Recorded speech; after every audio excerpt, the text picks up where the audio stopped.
ಎಲ್ಲರಿಗೂ ನಮಸ್ಕಾರ.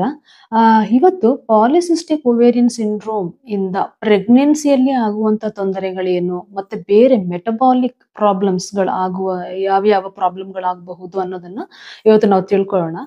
ಪ್ರೆಗ್ನೆನ್ಸಿಯಲ್ಲಿ ತೊಂದರೆ ಅಂದ್ರೆ ನಾವು ಮುಂಚೆನೆ ಹೇಳ್ದಂಗೆ ಫಸ್ಟ್ ಆಫ್ ಆಲ್ ಪ್ರೆಗ್ನೆನ್ಸಿ ಆಗೋದಕ್ಕೇನೆ ಪಿಸಿಓಡಿ ಪೇಷಂಟ್ಸ್‌ನಲ್ಲಿ ಪ್ರಾಬ್ಲಮ್ ಇರುತ್ತೆ. ಯಾಕಂತ ಅಂದ್ರೆ ತಿಂಗಳ ಕರೆಕ್ಟಾಗಿ ಎಗ್ ರಿಲೀಸ್ ಆಗೋದಿಲ್ಲ. ಇನ್ನು ಪ್ರೆಗ್ನೆನ್ಸಿ ಆದ್ಮೇಲೆ am, first of all egg quality ತುಂಬಾ ಪುವರ್ ಕ್ವಾಲಿಟಿ ಎಗ್ ಇರುತ್ತೆ. ಅದ್ರ ಜೊತೆಗೆ ಎಂಡೋಮೆಟ್ರಿಯಂ ಏನ್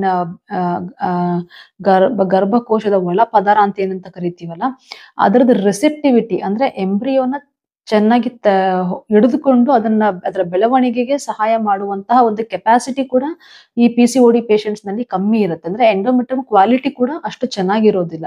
ಹಂಗಾಗಿ ಪ್ರೆಗ್ನೆನ್ಸಿಯಲ್ಲಿ ಕೂಡ ಕಾಂಪ್ಲಿಕೇಶನ್ಸ್ ಹೆಚ್ಚಾಗುವ ಈ ಪಿಸಿಓಡಿ ಇಲ್ಲದೆ ಇರೋ ಪ್ರೆಗ್ನೆಂಟ್ ಪೇಷಂಟ್ಸ್ ಗಿಂತ ಪಿಸಿಓಡಿ ಇರುವಂತಹ ಪ್ರೆಗ್ನೆಂಟ್ ಪೇಷಂಟ್ಸ್ ಅಲ್ಲಿ ಕಾಂಪ್ಲಿಕೇಶನ್ಸ್ ಜಾಸ್ತಿ ಆಗುವ ಸಾಧ್ಯತೆಗಳಿರುತ್ತೆ.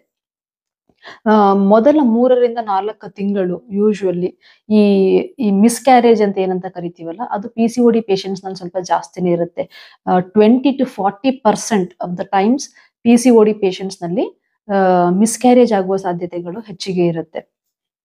ಅದಲ್ಲದೆ ಈ ಪ್ರೆಗ್ನೆನ್ಸಿನಲ್ಲಿ ಡಯಾಬಿಟಿಸ್ ಬರುವ ಸಾಧ್ಯತೆಗಳು ಹೆಚ್ಚಿರುತ್ತೆ.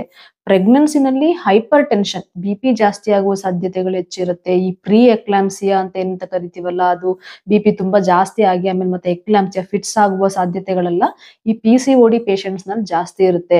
ಮತ್ತೆ ಮಗುವಿನ ಬೆಳವಣಿಗೆ ಕುಂಠಿತ ಆಗೋದು 15% ಪೇಷಂಟ್ಸ್ ಗಳಲ್ಲಿ ಈ ತರ ಮಗುವಿನ ಬೆಳವಣಿಗೆ ಕುಂಠಿತ ಆಗುವಂತಹ ಸಾಧ್ಯತೆಗಳು ಹೆಚ್ಚಿರುತ್ತೆ. ಮತ್ತೆ ದಿನ ತುಂಬುವ ಮುಂಚೆನೆ ಡೆಲಿವರಿ ಆಗೋದು, ಈ ಪ್ರೀಟರ್ಮ್ ಡೆಲಿವರಿ ಅಂತ ಏನಂತ ಕರಿತೀವಲ್ಲ, ಅದ್ರ ಸಾಧ್ಯತೆಗಳು ಹೆಚ್ಚಿರುತ್ತೆ. ಮತ್ತೆ ಈ ಸಿಸೇರಿಯನ್ ಸೆಕ್ಷನ್ ಆಗುವಂತ ನಾರ್ಮಲ್ ಡೆಲಿವರಿಗಿಂತ ಈ ಸಿಸೇರಿಯನ್ ಸೆಕ್ಷನ್ ಆಗುವ ಸಾಧ್ಯತೆಗಳು ಕೂಡ ಹಲವಾರು ಕಾರಣಗಳಿಂದ ಪ್ರೆಗ್ನೆನ್ಸಿ ಟೈಮ್ ನಲ್ಲಿ ಸಿಸೇರಿಯನ್ ಆಗುವ ಸಾಧ್ಯತೆಗಳು ಕೂಡ ಈ ಪಿಸಿಓಡಿ ಪೇಷಂಟ್ಸ್ ನಲ್ಲಿ ಜಾಸ್ತಿ ಇರುತ್ತೆ. ಯಾಕಂದ್ರೆ ಅವ್ರಿಗೆ ಮೊದಲೇ ಒಬೆಸಿಟಿನೂ ಕೂಡ ಚಾನ್ಸಸ್ ಜಾಸ್ತಿ ಇರೋದ್ರಿಂದ. ಸೊ ಹಂಗಾಗಿ ಈ ಈ ಪ್ರೆಗ್ನೆನ್ಸಿ ಟೈಮ್ ನಲ್ಲಿ ಆಗುವಂತ ಕಾಂಪ್ಲಿಕೇಶನ್ಸ್ ನ ಆದಷ್ಟು ಕಡಿಮೆ ಮಾಡ್ಕೊಳ್ಳೋದಕ್ಕೆ ನಾವು ಪೇಷಂಟ್ಸ್ಗೆ ಏನ್ ಅಡ್ವೈಸ್ ಮಾಡ್ತೀವಿ ಅಂತ ಅಂದ್ರೆ, ಅವರು ಪ್ರೆಗ್ನೆನ್ಸಿ ಪ್ಲಾನ್ ಮಾಡ್ತಾ ಇದ್ರೆ ಪ್ರೆಗ್ನೆನ್ಸಿ ಆಗುವ ಮುಂಚೆನೆ ದೇಹದ ತೂಕವನ್ನು ಇಳಿಸ್ಕೊಳ್ಳೋದು. ಅವರು ಒಬೆಸಿಟಿ ಜಾಸ್ತಿ ಇದ್ರೆ ವೆಯ್ಟ್ ಲಾಸ್ ಮಾಡ್ಕೊಳ್ಳೋದು, ಒಂದು ನಾರ್ಮಲ್ ವೆಯ್ಟ್ಗೆ ಅವರು ರೀಚ್ ಆದ್ಮೇಲೆ ಪ್ರೆಗ್ನೆನ್ಸಿಯನ್ನ ಟ್ರೈ ಮಾಡೋದು ಒಳ್ಳೇದು. ಅದ್ರ ಜೊತೆಗೆ ಈಗ ಪ್ರೆಗ್ನೆನ್ಸಿ ಸ್ಟಾರ್ಟ್ ಮಾಡೋಕೆ ಮುಂಚೆ 3 ತಿಂಗಳಿಗೆ ಮುಂಚೆನೆ ಈ ಫೋಲಿಕ್ ಆಸಿಡ್ ಇಂಥದ್ನೆಲ್ಲ ನನ್ನ ವಿಡಿಯೋಗಳಲ್ಲಿ ಹಳೆಯ ವಿಡಿಯೋಗಳೆಲ್ಲ ನಾನು ಆಗ್ಲೇ ಮೆನ್ಷನ್ ಮಾಡಿದೀನಿ. ಫೋಲಿಕ್ ಆಸಿಡ್ ನ ಪ್ರೆಗ್ನೆನ್ಸಿ ಮುಂಚೆನೆ ಏನಕ್ಕೆ ಸ್ಟಾರ್ಟ್ ಮಾಡಬೇಕು, ಅದರಿಂದ ಏನೇನ್ ಪ್ರಯೋಜನಗಳಾಗುತ್ತೆ ಅನ್ನೋದ್ರ ಬಗ್ಗೆ ನಾನು ಆಗ್ಲೇ ವಿಡಿಯೋದಲ್ಲಿ ಹೇಳಿದೀನಿ. ಸೊ ಪ್ರೆಗ್ನೆನ್ಸಿಗೆ ಮುಂಚೆನೆ ಅವರು ವೆಯ್ಟ್ ಲಾಸ್ ಮಾಡಬೇಕು, ಮತ್ತೆ ಫೋಲಿಕ್ ಆಸಿಡ್ ನ ಸ್ಟಾರ್ಟ್ ಮಾಡೋದು, ಮತ್ತೆ ಹೆಲ್ದಿ ಲೈಫ್ ಸ್ಟೈಲ್ ನ ಫಾಲೋ ಮಾಡೋದ್ರಿಂದ ಏನಾಗುತ್ತೆ, ಪ್ರೆಗ್ನೆನ್ಸಿನಲ್ಲಿ ಆಗುವಂತಹ ಕಾಂಪ್ಲಿಕೇಶನ್ಸ್ ನ ಆದಷ್ಟು ಕಮ್ಮಿ ಮಾಡ್ಕೊಳ್ಳುವ ಒಂದು ಚಾನ್ಸಸ್ ಇನ್ಕ್ರೀಸ್ ಆಗುತ್ತೆ. ಸೊ ಈ ಪ್ರೆಗ್ನೆನ್ಸಿ ಅಲ್ಲದೆ ಬೇರೆ ಮೆಟಬಾಲಿಕ್ ಪ್ರಾಬ್ಲಮ್ಸ್ ಏನೇನಾಗ್ಬೋದು ಪಿಸಿಓಡಿ ನಲ್ಲಿ ಅಂದ್ರೆ, ಒಂದು ಒಬೆಸಿಟಿ ಪಿಸಿಓಡಿ ಪೇಷಂಟ್ಸ್ ನಲ್ಲಿ ಒಬೆಸಿಟಿ ಚಾನ್ಸಸ್ ಜಾಸ್ತಿ ಇರುತ್ತೆ. ಆಲ್ಮೋಸ್ಟ್ 50-80% ಆಫ್ ದ ಪೇಷಂಟ್ಸ್ ಪಿಸಿಓಡಿ ಇರೋರಿಗೆ ಬೊಜ್ಜುತನ ಇರುತ್ತೆ, ಅಂದ್ರೆ ತೂಕ ಜಾಸ್ತಿ ಇರುತ್ತೆ ಅವರಿಗೆ. ಸೊ ಹಂಗಾಗಿ ಏನಾಗುತ್ತೆ, ಈ ಪಿಸಿಓಡಿ ನಲ್ಲೂ ಇನ್ಸುಲಿನ್ ಹಾರ್ಮೋನ್ ಇಂಬ್ಯಾಲೆನ್ಸ್ ಇರುತ್ತೆ, ಒಬೆಸಿಟಿ ನಲ್ಲೂ ಇನ್ಸುಲಿನ್ ಪ್ರಾಬ್ಲಮ್ ಇರುತ್ತೆ. ಸೊ ಈ ಇನ್ಸುಲಿನ್ ಹಾರ್ಮೋನ್ ಇಂಬ್ಯಾಲೆನ್ಸ್ ಆದಾಗ ಏನಾಗುತ್ತೆ, ಡೆಫಿನೆಟ್ಲಿ ಡಯಾಬಿಟಿಸ್ ಬರುವ ಸಾಧ್ಯತೆಗಳು ಜಾಸ್ತಿ ಇರುತ್ತೆ.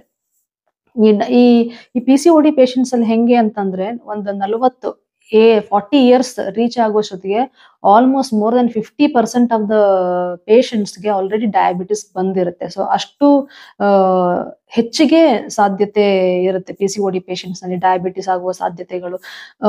ಅಷ್ಟೇ ಅಲ್ಲದೆ ಈ ಮೆಟಬಾಲಿಕ್ ಸಿಂಡ್ರೋಮ್ ನಾನು ಹೇಳ್ದಂಗೆ ಹೈಪರ್ ಟೆನ್ಷನ್ ಜಾಸ್ತಿ ಆಗೋದು, ಈ ಹೈಪರ್ ಲಿಪಿಡಿಮಿ ಅಂದ್ರೆ ಕೊಲೆಸ್ಟ್ರಾಲ್ ಲೆವೆಲ್ಸ್ ಜಾಸ್ತಿ ಆಗೋದು. ಸೊ ಇವೆಲ್ಲ ಸಾಧ್ಯತೆಗಳು ಪಿಸಿಓಡಿ ಪೇಷಂಟ್ಸ್ ನಲ್ಲಿ ಜಾಸ್ತಿ ಇರುತ್ತೆ. ಸೊ ಈ ತರ ಕೊಲೆಸ್ಟ್ರಾಲ್ ಜಾಸ್ತಿ ಆಗೋದು, ಡಯಾಬಿಟಿಸ್ ಬರೋದು, ಹೈಪರ್ ಟೆನ್ಷನ್ ಇವೆಲ್ಲ ಇದ್ದಾಗ ಜೊತೆಗೆ ಒಬೆಸಿಟಿ ಇರೋದು, ಇವೆಲ್ಲ ಇದ್ದಾಗ ಏನಾಗುತ್ತೆ, ಈ ಅಥಿರೋಸ್ಕ್ಲಿರೋಸಿಸ್ ಅಂದ್ರೆ ಈ ಬ್ಲಡ್ ವೆಸಲ್ಸ್ ಥಿಕನಿಂಗ್ ಏಜ್ ಆಗ್ತಾ ಜಾಸ್ತಿ ಆಗುವ, ಫಸ್ಟ್ ಆಫ್ ಆಲ್ ಏಜ್ ಆಗ್ತಾ ಅಥಿರೋಸ್ಕ್ಲಿರೋಸಿಸ್ ಜಾಸ್ತಿ ಆಗುತ್ತೆ. ಇನ್ನು PCOD ನಲ್ಲಿ ಇವೆಲ್ಲ ರಿಸ್ಕ್ ಇರೋದ್ರಿಂದ ಅದ್ರ ರಿಸ್ಕ್ ಇನ್ನೂ ಜಾಸ್ತಿ ಆಗುತ್ತೆ. ಸೊ ಅವಾಗ ಏನಾಗುತ್ತೆ, ಹಾರ್ಟ್ ಮೇಲೆ ಪ್ರಾಬ್ಲಮ್ ಆಗುವ ಚಾನ್ಸಸ್ ಜಾಸ್ತಿ, ಹಾರ್ಟ್ ಅಟ್ಯಾಕ್ ಗಳಾಗೋದು, ಈ ತರ ಎಲ್ಲ ಪ್ರಾಬ್ಲಮ್ಗಳು ವಯಸ್ಸು ಆಗ್ತಾ ಆಗ್ತಾ ಆಗ್ತಾ ಈ PCOD ಪೇಷಂಟ್ಸ್ ನಲ್ಲಿ ಇಂಥ ರಿಸ್ಕ್ಗಳು ಜಾಸ್ತಿ ಆಗುತ್ತೆ. ಸೊ ಹಂಗಾಗಿ ನಾವು PCOD ನ ಡಯಾಗ್ನೋಸ್ ಮಾಡ್ಬೇಕಾದ್ರೆ ಸುಮಾರು ಹಾರ್ಮೋನ್ ಟೆಸ್ಟ್ ಗಳನ್ನ ಮಾಡಿಸಿರ್ತೀವಿ.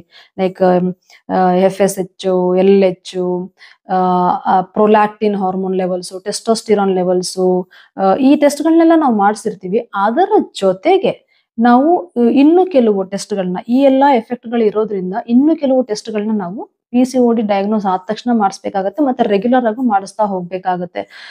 ಲೈಕ್ ಈಗ ಥೈರಾಯ್ಡ್ ಟೆಸ್ಟ್, ಥೈರಾಯ್ಡ್ ಪ್ರಾಬ್ಲಮ್ ಇದೆಯಾ ಅಂತ ಚೆಕ್ ಮಾಡ್ಲಿಕ್ಕೆ ಥೈರಾಯ್ಡ್ ಟೆಸ್ಟ್ ಮಾಡಿಸ್ಬೇಕಾಗತ್ತೆ.